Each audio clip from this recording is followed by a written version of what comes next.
A very warm welcome to IDFC First Bank presents Leaders of Tomorrow Season 13. I'm Ritwika Gupta.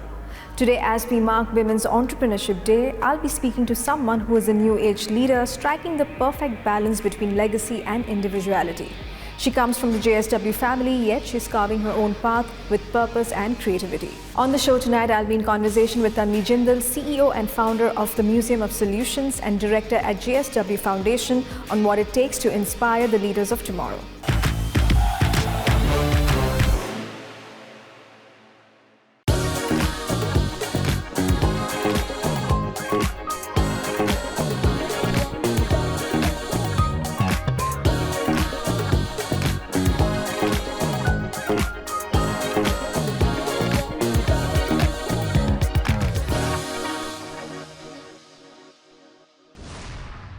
Tanvi, welcome to Leaders of Tomorrow. It's a pleasure to be chatting with you today. Thank you so much for having me. It's a pleasure to be here. Absolutely. And from what I understand, you started your journey with Teach for India, and that has been an incredible journey setting up, Museum of Solutions, which we'll talk about, in the interview.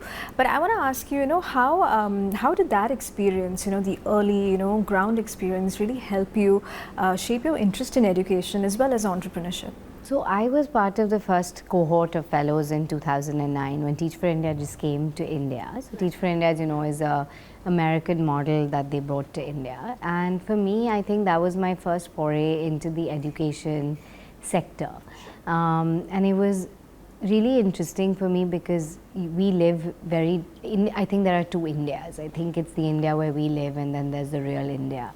And it was an experience to really see what the real India was. I was actually placed in a low-income private school in Mankhur. It's where all the people have been rehabilitated from the streets into these Mhada buildings. And it was just an apartment building, which was my classroom. Sure. And I had neighbors who were families, and it was just incredible opportunity for me to really connect and see what living in India is like. It also gave me the exposure to see how hungry children are really to learn. And it's just, they don't have the opportunity enough to be able to get the same kind of learning that I got as a child. Right. So for me, I think my Teach for India fellowship was really the defining moment of my life and my career. And I think it really showed me what I am here for. And how do I kind of create experiences that are meaningful for children. So that's kind of where my journey in education started. It also really showed me the stark realities on ground, and showed me the gap between what are the learning gaps that exist and how much intervention children really need. And it's not really the child's fault, it's really just the environment around them. So that really was the defining moment in my life, my career, everything. Yeah, tell us, what are some of the encouraging shifts are you seeing in India's education sector today? I think India has the right idea of where they want to get to. I think with the new NEP 2020, I think with a lot of work that is going around by the government, I think the idea and the intent is right. I think the percolation of that idea and getting that idea actually into reality is what's taking time. I think we need to do a lot more focus on teacher training, building capacity for teachers to be able to deliver the kind of education that is needed for such a rapidly changing future. Because the world is changing so fast, right? What we learnt and how we learnt in school might not be relevant or is not relevant in today's day and age, and definitely will not be relevant tomorrow with AI and technology moving at the rate it is. So I think the speed of implementation, I think that is lacking.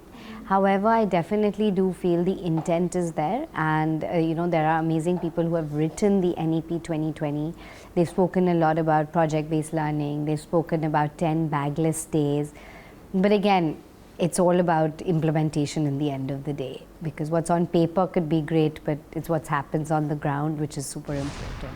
Yeah, I absolutely agree.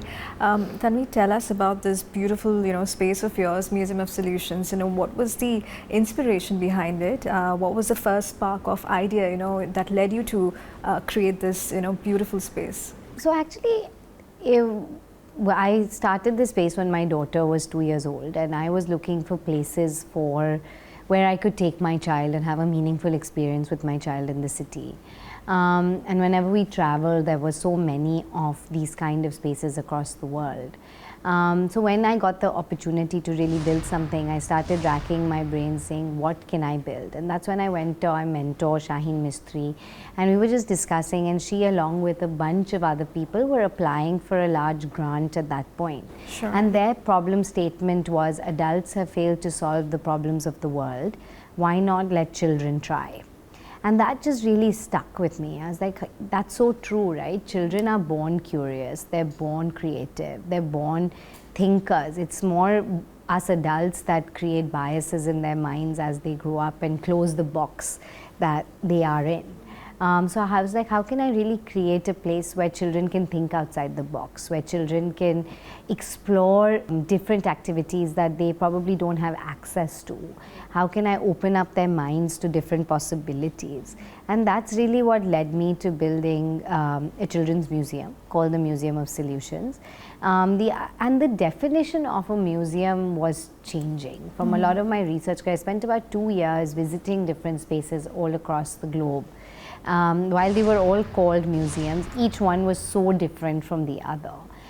So the definition of the traditional museum was changing. It was a lot more hands-on, it was a lot more play-driven, and it was a lot more about discovery learning. And that's really what I felt we need, because in India, more often than not, our children are told what to do. So they're 8 hours, they're told what to do in school, then they come home, then they're told what to do at home. They really don't get enough time to decide what they want to do, right? Or how they want to think. So I wanted to build a space where children could really lead their journey, where children could really own what they wanted to do and let their curiosity and creativity really take flight. So for all our viewers, who are hearing about Museum of Solutions for the first time, tell me, what are some of the things they can look forward to when they sign up at the museum? So the Museum of Solutions is a space where children come in. There are multiple different activities for them to do. It's not meant to be all done in one visit. The idea is for children to keep coming back and letting children do what they want to do. So if a child wants to stay with one exhibit for 1 hour, the idea is let them, because the learning that comes from trial, failure, trial and error is huge, right? But we have exhibits based on STEM.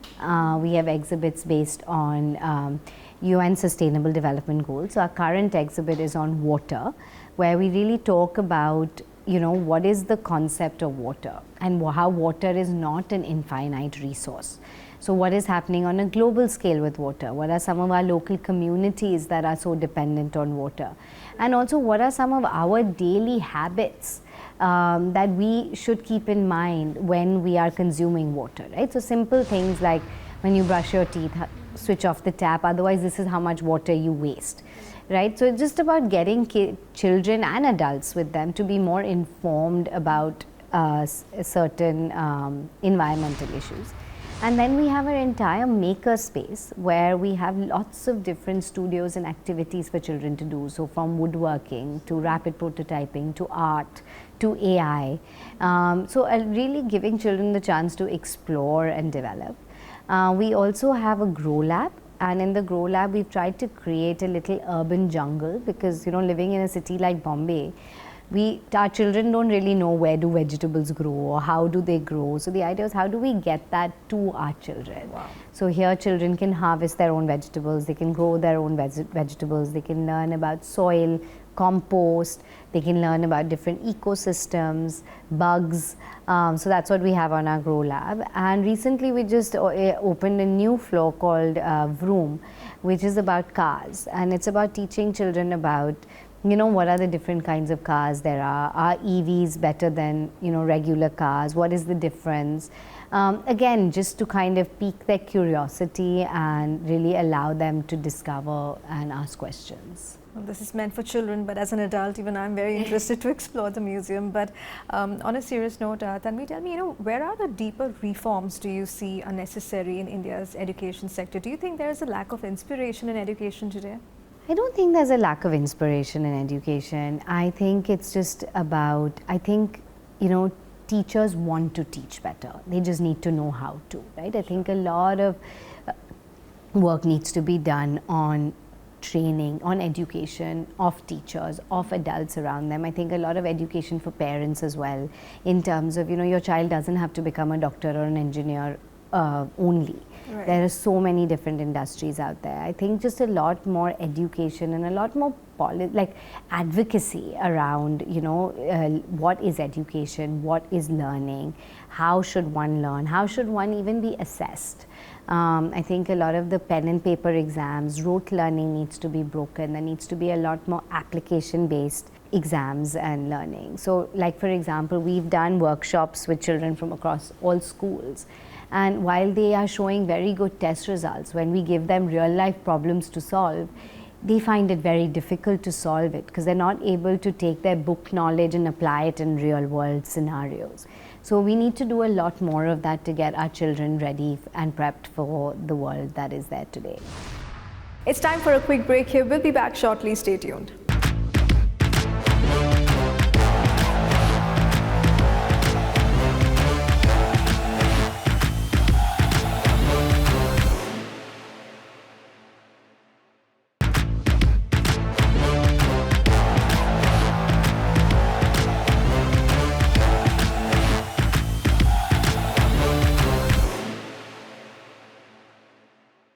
Welcome back. You're watching IDFC First Bank Presents Leaders of Tomorrow Season 13 in conversation tonight with Tanvi Jindal on reimagining education and inspiring India's next generation of changemakers.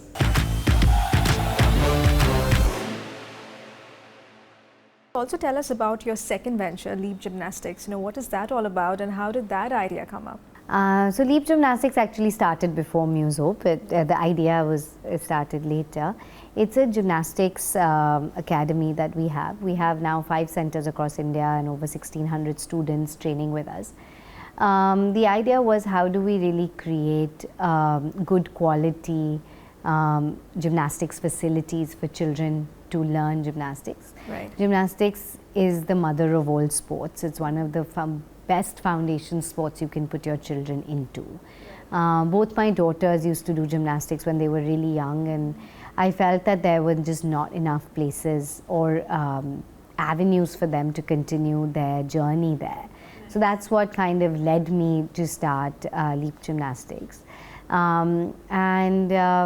Yeah, one day, hopefully, through Leap, we'll get an Olympic medal. That's the goal, but yeah, that's what that's about. Tell me, how then do you convince parents and educators that play and learning can coexist? I don't think one has to convince them. I think they just have to see it for themselves. I think all educators that have come here with their students, and they've just seen the joy in their children's faces, the questions their children ask when they leave here, I think automatically they're able to see the connection between play and learning. I don't think that one needs to tell them that. I think there's enough and more research about how learning through play is extremely effective, whether you're a child, adult, or of any age, to be very honest.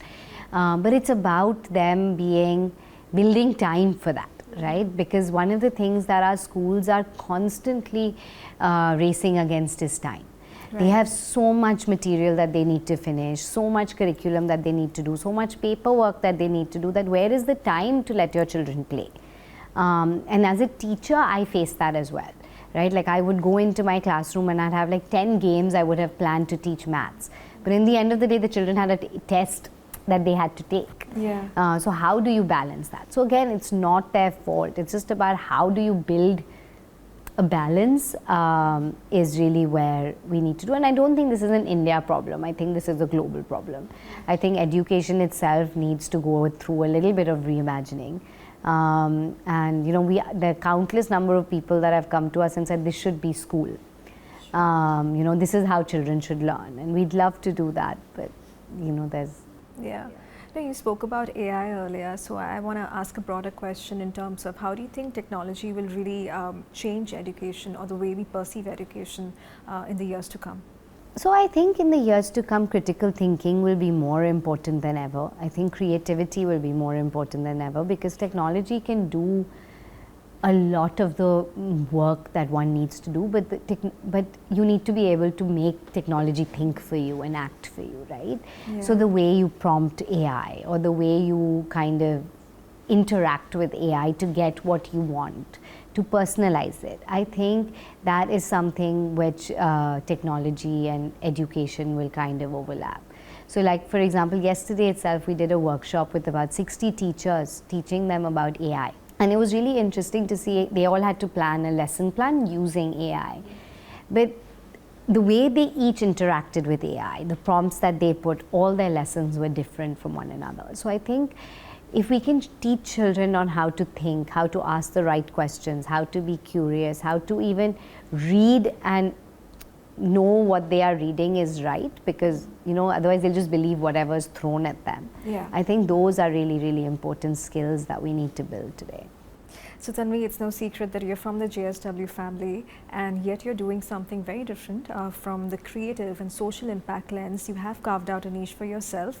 Tell me, what are the learnings that you're taking from the JSW legacy and applying perhaps to your own journey? How has that helped you perhaps as an entrepreneur? So I think growing up, we were always told with privilege comes responsibility, and while yes, what I'm doing is different because it's more in the education space, my mom has always worked in the social impact space. And she's always been a pioneer, and she was the first woman to start an art magazine in India and really do a lot of work for art and restoration in India. Yeah. So I think one of the things that we've always been told is whatever you do, do it really, really well. Do it at global standard. You should be proud of what you're doing, and you should do it in the right way. So I think really taken from that, I think JSW as a brand has grown immensely in the last few years, and the idea is and I think everything we do at JSW is done with a purpose in mind. It's not just done for the sake of doing it. I think, so even at MuSo, we really, really carry that very, very strongly with us. Is we have to do things with a purpose. We have to do things with a soul. We don't want to just do things because, it'll help us get more revenue. Like even, for example, this Halloween celebrations that we're doing right now at MuSo, the idea is we wanted to talk about the Victorian theme. We wanted it to become an educational experience rather than just an entertainment experience here at MuSo.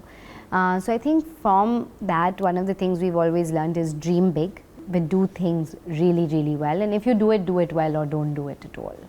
And also do it for everyone. I think that has been a big lesson. Tell me, what's your take on the women in business here in India, the women entrepreneurial landscape? How do you think we can perhaps empower more women to build something, to scale something, and to create something? So I already think it's changing. I think there are far more women doing business. I think there are far more who are empowered to do business now, and I think that will continue to grow as the generations kind of come into place. Like when initially MuSo was an entirely women-led team. I think it's all about building more opportunities, creating more safe spaces for women to work. But I definitely think that is changing, and I don't see that as a really big problem in today's day and age anymore. All right. The theme for our show this season is ambition, ascent, agility. I'd like to know, what do these three words mean to you as an entrepreneur? How do you apply these three words perhaps in your own journey?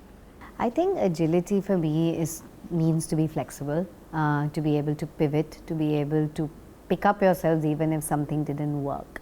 So that's extremely important, especially in a business that is as new as something like MuSo. So that's, for me, is what agility means. For me, ambition means to dream big and to constantly push the bar.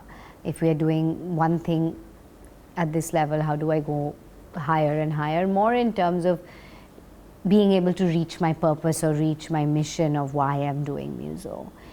Ascent, I don't really want to grow bigger or have ambitions to kind of make 20 MuSos. It's more about do whatever I do really, really well, impact more lives, be able to get children to be able to remember that, oh, I learned this at MuSo, or this is a solution that I created over here, empower them, make them feel heard. I think for me, that's what Ascent means. Fantastic. And finally, as we are wrapping up this wonderful conversation, tell me, what is your vision, for MuSo in the years to come? How do you intend to perhaps educate and empower the leaders of tomorrow? For me, the vision for MuSo is I want children to be able to come here, develop solutions for real world problems that me and you probably don't even exist. We want to be able to get them in the community. We want, children to be empowered to be able to solve real world problems. We want to be able to have children from all walks of life come to MuSo. That is kind of where we are right now. As I said, we're taking it one step at a time. We're only 2 years old. But that is my ambition with MuSo right now. Fantastic. Well, more power to you, and thank you so much for speaking to us. Thank you. With that, it's a wrap on this edition of IDFC First Bank Presents Leaders of Tomorrow Season 13. We hope you enjoyed the episode. Thank you for watching. Goodbye.